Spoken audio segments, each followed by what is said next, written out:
আসসালামু আলাইকুম। অন্য মঞ্চের আলাপ চাইতায় আপনাদের সকলকে আমন্ত্রণ জানাচ্ছি। প্রিয় দর্শক, আপনারা জানেন দেশে এখন একটা বিচিত্র বাস্তবতা বিরাজ করছে।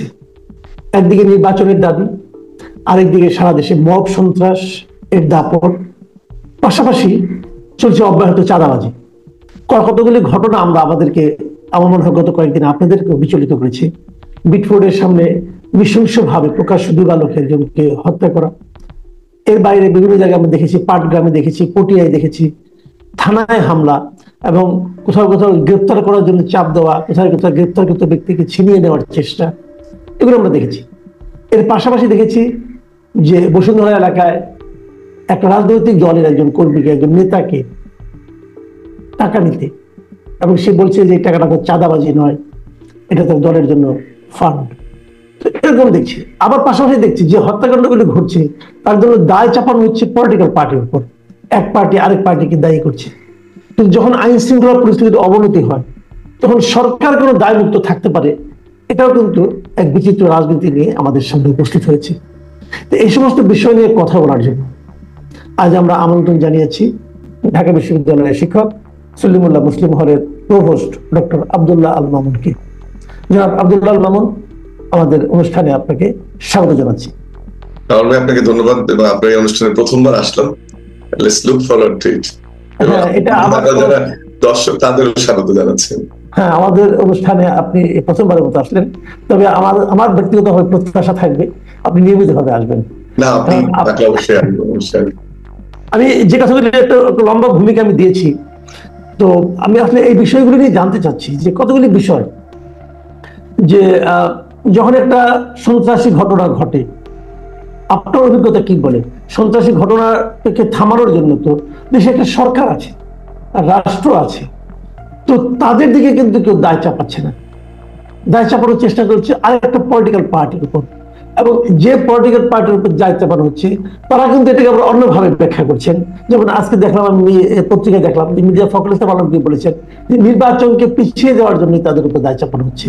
এই যে পরস্পরের দিকে আপনার দায় চাপানোর যে প্রবণতাটা, এটাতে আমাদের সমাজের আসলে কি লাভ হচ্ছে, এটাকে আপনি কিভাবে ব্যাখ্যা করবেন?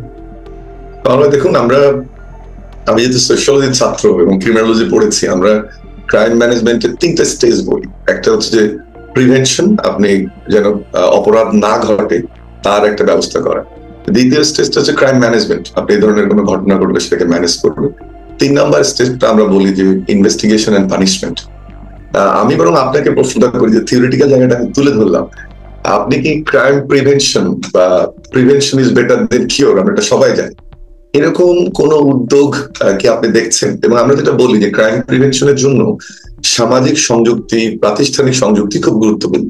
এখানে একটি বিষয় মনে রাখতে হবে যে এখন লোকাল গভর্নমেন্ট নেই, পলিটিক্যাল পার্টি গুলো দেশ চালাচ্ছে না, এবং একই সাথে আমলা এবং পুলিশের যে মাসল পাওয়ার ডেমনস্ট্রেশন সেটাও করা যাচ্ছে।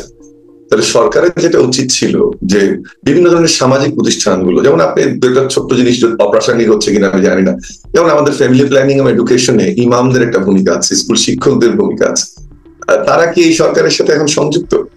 2 নম্বরে আসছে, আপনার লোকাল গভর্নমেন্ট নেই, কিন্তু লোকাল গভর্নমেন্ট একটা ব্রড রোল থাকে ক্রাইম প্রিভেনশনে, মব প্রোটেকশনে বা ডেটারেন্সে, পুলিশের সহযোগী হিসেবে কাজ করতে, সামাজিক স্থিতিশীলতা রক্ষায়, সেটিও কিন্তু নেই।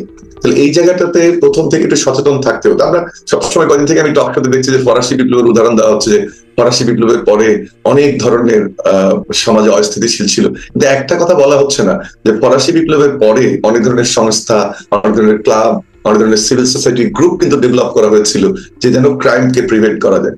আরেকটা জিনিস দেখেন, যেটা আপনি চাঁদাবাজির শব্দটা আনলেন বা ক্রাইমের কথাটাকে প্রথমে আনলেন, অস্থিতিশীলতা আনলেন, আমরা ক্রিমিনোলজির একটা ফেমাস স্কুল হচ্ছে শিকাগো স্কুল, অর্থাৎ আমেরিকার শিকাগোতে স্ল্যাম এরিয়াতে আপনার মোস্টলি ড্রাগ, বিভিন্ন ধরনের ছিনতাই, চাঁদাবাজি, এই ঘটনাগুলো ঘটতো। সেটাকে প্রিভেন্ট করেছে কিভাবে? এটাকে পুলিশ ফোর্স দিয়ে না, ওটাকে এডুকেশন এবং ইনস্টিটিউশনাল সংযোগ এবং সামাজিক সংযুক্তের মাধ্যমে। এই জায়গাটাতে আসলে আমরা কেউ খুব কম কথা বলছি।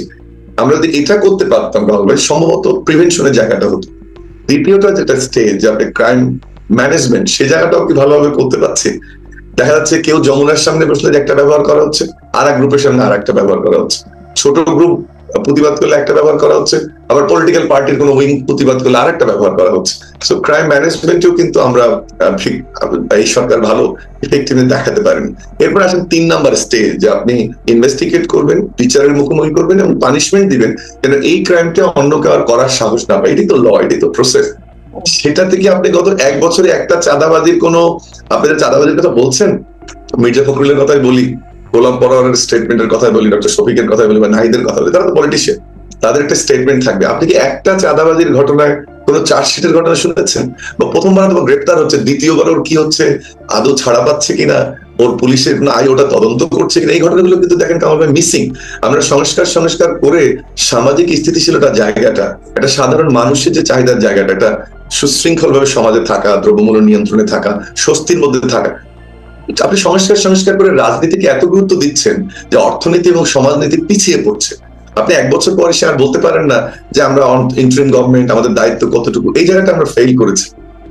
4 নাম্বার যে পয়েন্টটা যুক্ত করতে, যে পলিটিক্যাল পার্টিগুলোর মধ্যে ব্লেম গেমের যে কথাটা আপনি বলছেন, এটা খুবই দুঃখজনক যে যদিও বিএনপি বড় রাজনৈতিক দল, তাদের কথাটা সবচেয়ে বেশি আসছে চাঁদাবাজি এবং টেন্ডারবাজি এই কথাগুলোর ক্ষেত্রে, কিন্তু আপনি ভুলে যাবেন না যে জামাত ইসলাম যারা রিলিজিয়াস পলিটিক্স করে, ধর্মীয় রাজনীতি, তাদের আমি গতকালকে একটা দেখতে চাচ্ছিলাম যে গত পত্রিকাগুলো ঘাটছিলাম যে জামাত ইসলাম সংক্রান্ত কেমন নিউজ এসেছে। তা আমি আসলে 6 মাসে খুঁজতে পেরেছি যেটা প্রকাশিত ঘটনা, তাতে আমি 32টা কেস পেয়েছি, এবং আপনি দেখতে পাচ্ছেন আমার মোবাইলে এই 32টা কেসের ডাটা। এটা খুলনার খালিশপুর থেকে, কুড়িগ্রামের টিওনকে মাদ্দর থেকে, সিলেটের ডাটা। হ্যাঁ, আমি কিন্তু এই ডাটাটা বের করেছি, এবং এটা জামাত ইসলামের নেতারা চাইলে, আমি কোনো কাউকে বিরাট ভাজন করছি না, আমি বিএনপির কথা বলেছি। কিন্তু একটা প্রোপাগান্ডায় দেখবেন, আমি মির্জা ফখরুল ওই জায়গাটা যাওয়ার চেষ্টা করছি, একটা প্রোপাগান্ডায় দেখবেন যে এগুলো, এই চাঁদাবাজিকে সামনে এনে, টেন্ডারবাজিকে সামনে এনে, এই কথাগুলো বলে এটাকে সামাজিক স্থিতিশীলতার পর্যায়ে না রেখে বারবার বলা হচ্ছে এই পরিস্থিতি কি ইলেকশন সম্ভব, এই পরিস্থিতি কি ভোট বাক্স নিরাপদ থাকবে, এই কথাটা বলা হচ্ছে। আমার মনে হয় ওখানেই মির্জা ফখরুলের অবস্থানটা, যে সমাজে আইন শৃঙ্খলা পরিস্থিতি যদি অবনতি ঘটে তাকে ঠেকানো, বা চাঁদাবাজি ঘটলে তাতে ঠেকানোর দায়িত্ব সরকার। এটা পলিটিক্যাল পার্টিকে চাপিয়ে দিলে তখন জিনিসটা ভিন্ন খাতে দেখায়। আরেকটা যদি আপনার দৃষ্টি আকর্ষণ করি, আপনি দেখেন মিটফোর্ডে যে ঘটনাটা ঘটলো, কোনো অপরাধী সে যে দলের হোক, আমি যেন শিক্ষক হিসেবে কোনো দলের প্রতি যদি আমার সমর্থনও থাকে, কিন্তু ওই জায়গাটা একেবারে অবিচল যে পানিশমেন্ট হতে হবে, এই প্র্যাকটিস করতে দেওয়া যায় না। কিন্তু আপনার ঘটনাটার যে নৃশংসতা, সেটাও কিন্তু একেবারে মানে অনেকটা, আমরা যেটা বলি না যে আইএমএ জালিয়াতকে হার মানিয়ে দেয়, ওই চিত্র মনে আসছে। কিন্তু দুটো পার্ট দেখেন, যারা পাথর নিক্ষেপ করছে ওই 3 জন বা 4 জন বা 5 জন, তারা কি বিএনপি কর্মী কিনা সরাসরি? 2 নম্বর, বিএনপি যাদেরকে বহিষ্কার করলো তারা কি প্রথম সারির কিনা? আবার পুলিশ যাদেরকে অ্যারেস্ট করলো বাকিরা কোথায়? আবার দেখেন গতকালকে একটা ভিডিওতে দেখলাম, এই যে ভিকটিমের মেয়ে, ভাগ্নি এবং ওয়াইফ, তারা বলছে পুলিশ 2টো কাগজ দেখিয়েছে, একটাতে সাক্ষাৎকার বলেছে এটাতে সাইন করবে, ওটাতে সাইন করবে। তার মানে ওই গভর্নমেন্টের যে রোলটাকে আমি বারবার হাইলাইট করার চেষ্টা করছি, এই জায়গাটায় গভর্নমেন্ট ফেল করেছে, এবং যে কারণে কিন্তু এগুলো পলিটিক্যাল রেটোরিক হিসেবে ডেভেলপ করছে। যদি এমন হতো যে মিটফোর্ডে 20 জনকে ধরা হয়েছে, তদন্ত হয়েছে, এই রায় এই করেছে, তাহলে কিন্তু এইটা ধামাচাপা দেওয়া যেত, প্রয়োজন হতো না, প্রকৃত ঘটনাটা বের হতো। আর একটা জিনিস আপনি দেখেন, আমি নৃশংসতার কথাটা বললাম, কিন্তু একটা ঘটনাকে সারা দেশে যে নাড়িয়ে দিয়েছে, দুটো পার্সপেক্টিভ থাকতে পারে। একটা হচ্ছে বিপ্লব পরবর্তী মানুষ ভীতিটা কেটে গেছে, মানুষ কথা বলতে পারছে, আমি এটাকে খুবই ওয়েলকাম করি। যে সরকারি পরবর্তীতে সরকার গঠন করুক, তাদের এটা ফিল করতে হবে যে একটা পাবলিক প্রেশার কিন্তু আছে, আগের মতো বন্দুকের নলের মধ্যে সমাজকে দমিয়ে রাখা যাবে না, এটা কিন্তু অবশ্যই। কিন্তু আমি একটা ফ্যাক্ট স্ক্যানিং একটা রিপোর্ট দেখলাম যে 3000 ইমেল থেকে এই ঘটনাটাকে, অ্যাকাউন্ট থেকে এটাকে প্রমোট করা হয়েছে, 3000। তো দেখেন তাহলে, এবং আমরা দেখেছি কিছু কিছু পলিটিক্যাল পার্টির সিনিয়র লিডাররাও ঘটনাটাকে হাইলাইট না করে দলকে হাইলাইট করেছে, নৃশংসতাকে হাইলাইট না করে ব্লেম করার চেষ্টা করেছে। 1 মিনিট, এই 3000 ইমেলটা এটা এটা এটা কি হয়ে যাচ্ছে? এটা কি মানে বিভিন্ন জনের কাছে পাঠানো হয়েছে, এবং একটা 3000 ইমেল থেকেই বেশি, হ্যাঁ 3000 ইমেল থেকেই এইটা ছড়িয়েছে। আচ্ছা, সরি, অ্যাকাউন্ট থেকে, ফেসবুক অ্যাকাউন্ট, টুইটার অ্যাকাউন্ট, এই সব ধরনের অ্যাকাউন্ট আছে। মানে এই ঘটনার যে ভিডিওটা অথবা এর যে গ্রাফিক্যাল ডেসক্রিপশন যেটা, সেটা মানে ফেসবুকের 3000 অ্যাকাউন্ট থেকে খুব দ্রুত বেগে ছড়িয়ে দেওয়া হয়েছে। 3000 অধিক, হ্যাঁ 3081 টাকা কতটা দেখুন ছড়িয়ে দেওয়া হয়েছে। আমরা যে একটু এতদিন বলতাম যে Awami League bot ID use করে বা অনলাইন মিডিয়াকে ম্যানিপুলেট করার চেষ্টা করে, আমি কোনো রাজনৈতিক দল কে করেছে আমি সেটাতে যাচ্ছি না, কিন্তু এটা তো ঠিক না। আপনি আরেকটা দেখেন, সংস্কারের যখন আলোচনা হচ্ছে, মেইন স্ট্রিম মিডিয়াতে সংস্কারের খবরগুলো যেভাবে আসছে, আর দেখবে অনলাইন মিডিয়াতে শুধু মানছে না, একমত হচ্ছে না, করতে দিচ্ছে না, হবে না, সংস্কার করুন, এই জিনিসগুলো বেশি আসছে। কিন্তু আপনি লিস্ট করেন কামাল ভাই, আপনিও টক শোতে রেগুলার যান, আমিও যাই, আপনার 10% যাই অবশ্য আমি। তো সেটাতে দেখবেন আপনি মেইন স্ট্রিম মিডিয়াগুলোর যে বিহেভিয়ার অনলাইন আপনাকে কি মেলে ভাই, শুধু নেগেটিভটাকে প্রমোট করা হচ্ছে, যেগুলো ভালো এগ্রিমেন্ট হচ্ছে। অর্থাৎ এই মুহূর্তে কিন্তু কামাল ভাই আমাদের সোশ্যাল কোহেসিভনেস দরকার, সামাজিক সংহতি দরকার, নাকি আমরা একটা গভর্নমেন্ট পালালে মসজিদের ইমাম পালাবে, মুয়াজ্জিন পালাবে, সচিব পালাবে, মন্ত্রী পালাবে, এরকম দেখছি। এটা তো দেখতে চাই না। আমরা রিকনসিলিয়েশন চাই, যেটা আফ্রিকাতে হয়েছে, রুয়ান্ডাতে আপনার গণহত্যার পরে হয়েছে, উগান্ডাতে হয়েছে, ল্যাটিন আমেরিকায় হয়েছে। এটা না আপনার উদাহরণ দিবেন আপনি, নাকি আপনি এরকম করতে থাকবো, একটা এমন সমাজে থাকবো যে ইমাম পালিয়ে যাচ্ছে, শিক্ষক পালিয়ে যাচ্ছে? একটা কথা আপনি আমাকে বলেন, আপনি যেহেতু ইমাম শিক্ষকদের কথা বললেন এবং ঐক্যের কথা বললেন, আমাদের গত এই 1 বছর আমরা কি দেখছি যে বাস্তবতা তৈরি হয়েছে? ইমাম শিক্ষক এরাও কি নিজেদেরকে নিজ নিজ পেশায়, নিজ নিজ কাজে নিরাপদ মনে করতে পারছে? আপনি দেখেন কয়েকদিন, এই 2 দিন আগের ঘটনা, কিন্তু একজন ইমাম খুতবা পড়ার সময় তাকে কোপানো হয়েছে। তো আপনি এই চট্টগ্রাম বিশ্ববিদ্যালয়ের কথা দেখেন, ভিসি কে বলা হচ্ছে যে আমাদের কথা শুনতে হবে, কারণ আমরা আপনাকে এখানে বসিয়েছি।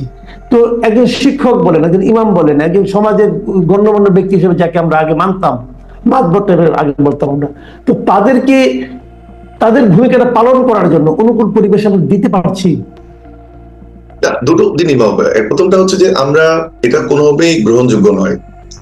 সেদিন একটা টক শোতে আমি এটা নিয়ে কথা বলেছি যে যদি যে শিক্ষার্থীরা কমেন্ট করেছে চিটাগং বিশ্ববিদ্যালয়ে, আমি ভাইস চ্যান্সেলর হলে আপনি এটা কোট করে রাখতে পারেন, ভবিষ্যতে যদি কোনো ঘটনার আমি সম্মুখীন হলে আমি পদত্যাগ করতাম, এবং এটার বিচার না হওয়া পর্যন্ত আমি এটাকে যতদূর যেতে হয় ততদূরে যেতাম। তাহলে প্রথম হচ্ছে যারা এই ঘটনাগুলো শিকার হচ্ছে তাদের এই পার্সোনালিটি জ্ঞান বা তার চ্যাপ্টার প্রতি যে সম্মান, তার ক্ষমতায় থাকার মোহটা ত্যাগ করে এটা থাকতে হবে। 2, যারা এই অপরাধটা করলো সেই জায়গাটা কিন্তু গুরুত্বপূর্ণ। ওই যে প্রাইমারি স্কুল থেকে শুরু হয়েছিল, চেক থেকে তুলে দেওয়া, হাই স্কুল থেকে শুরু হয়েছিল, থানাতে শুরু হয়েছিল। আমি খুব একটা নিদারুণ ব্যর্থতা বলবো সরকারের, যে এইটা যদি প্রথম পর্যায়ে ওই ভুলটা না করতো, যেদিন সচিবালয়ে বাচ্চারা ঢুকলো এবং এইচএসসি পরীক্ষা ছাড়াই পাশ করার সিদ্ধান্ত ছিল, ওই উস্কানি ছিল এই সমস্ত ঘটনার পিছনে একটা কারণ। এবং যেখানে যখন ঘটনা ঘটেছে তখন যদি সামাজিক শক্তিটাকে, এটা এলাকার মুরব্বী, একজন শিক্ষককে মারছে, বাট অন্যান্য মানুষ, বিবেকবান মানুষ সেখানে আছে, এটা টিওনও কিন্তু পারতো তাকে নিয়ে প্রতিরোধ করতে, হয়তো তার মোরাল সেই শক্তিটা ছিল না। এটা না হওয়ার কারণে এই ঘটনাটা ঘটেছে, এবং যেটা কোনোভাবে গ্রহণযোগ্য না। আরেকটা জিনিস আমি মনে করি খুব গুরুত্বপূর্ণ, এটা হচ্ছে দেখবেন যখনই রিকনসিলিয়েশনের কথা কেউ বলছে তাকে আক্রমণ করা হচ্ছে। আওয়ামী লীগ ধরে নিলাম, আপনি কথাটা খুব জোরে সোরে বলেন, আমিও বলি, প্রায় 2 কোটি মানুষ, ঠিক আছে, 1.5 কোটি মানুষ একেবারে অন্ধভক্ত আওয়ামী লীগের, বা 30% না 30 থেকে 35 তাদের ভোটিং পপুলারিটি। খুব কম করেও দেখেছি থানেমের একটা জরিপে দেখলাম তরুণদের মধ্যে 15, তাহলে সিনিয়রদের কিনলে এই সংখ্যাটা বাড়বে। আমার ধারণা 25 বা 30-25 থেকে অবশ্যই আওয়ামী লীগের সাপোর্টার আছে। এটা হলো একটা পার্সপেক্টিভ। আপনার ভাই, আমার চাচা, আমার মামা, আমার খালু, এরাও কিন্তু আওয়ামী লীগ করছে, আমার ভাইরা, আপনার শালী, এরাও আওয়ামী লীগ করছে। আপনি কি সবার সঙ্গে সম্পর্ক সেট করবেন, নাকি যে রেটরিকটা আওয়ামী লীগ ডেভেলপ করার চেষ্টা করছে যে আমরা দোষী না কিন্তু টুস করে ঢুকে যাব, সেটাকে যুক্তি দিয়ে, তর্ক দিয়ে, ভিডিও দিয়ে, তথ্যচিত্র দিয়ে আপনি প্রমাণ করবেন, লোক সেখানে এই কাজটা ঠিক করেনি, তুমি আওয়ামী লীগের সাপোর্টার, বাট একটা পরিশীলিত আওয়ামী লীগ প্রয়োজন হবে। 1.5 কোটি 2 কোটি মানুষকে আপনাকে বোঝাতে হবে, নাকি সবাইকে আপনি মেরে ফেলবেন, সবাইকে জেলে দেবেন? 3 নাম্বারটা ইম্পর্টেন্ট, যারা অপরাধ করছে কাউকে ছাড় দেওয়া যাবে না, সেটা শেখ হাসিনা হোক বা একটা প্রাইমারি স্কুলের শিক্ষক হোক, আপনি কাউকে ছাড় দেবেন না। আমি একটা উদাহরণ দেই, আপনার এটা রুয়ান্ডা বা উগান্ডাতে, সম্ভবত রুয়ান্ডাতে আপনার যখন এই গণহত্যা হলো, তারপরে ওরা একটা সাম্প্রদায়িক আদালত কাউকে করেছিল, ওটাকে বলে না ডাকাকা আদালত বা সম্প্রদায় ভিত্তিক আদালত। সেখানে তারা কি করছে জানেন, ইউনিয়ন এবং গ্রাম পর্যায়ে বিচার ব্যবস্থাটাকে নিয়ে গেছে, বেসিক্যালি সামারি ট্রায়াল, কিন্তু কাউকে ছাড় দেয় নাই। যে একটা মাথা ফাটিয়েছিল তারও বিচার করেছে, তোমার 4 মাস তুমি সামাজিকভাবে বয়কট থাকবা, তোমার 10 মাস তুমি জেলে যাবা। দেখেন আমরা এগুলোকে গুরুত্ব না দিয়ে আপনি 1.5 কোটি 2 কোটি, আমি আওয়ামী লীগের এখানে আওয়ামী লীগকে ডিফেন্ড করছি না, আমি রিকনসিলিয়েশনের কথা বলছি। আওয়ামী লীগের ছোট যদি কেউ একটা ক্রাইম করতে, অবশ্যই বিচার হতে হবে, কিন্তু এমন তো লোকটা 10টা 5টা থাকতে পারে যে কোনো অপরাধ ছিল না, আদর্শিক জায়গা ছিল, বা আওয়ামী লীগের কাজের প্রতিবাদ করেছে, আপনি কি তাকেও মিশিয়ে ফেলবেন? তাহলে কিন্তু রিকনসিলিয়েশন হবে না। আপনি সাউথ আফ্রিকা দেখেন, বর্ণবাদ বিরোধী আন্দোলনের পরে কি করেছে, তারা রিকনসিলিয়েশনের দিকে গেছে। আপনি ইন্দোনেশিয়াতে দেখেন, ক্র্যাকডাউনের পরে রিকনসিলিয়েশনের দিকে গেছে।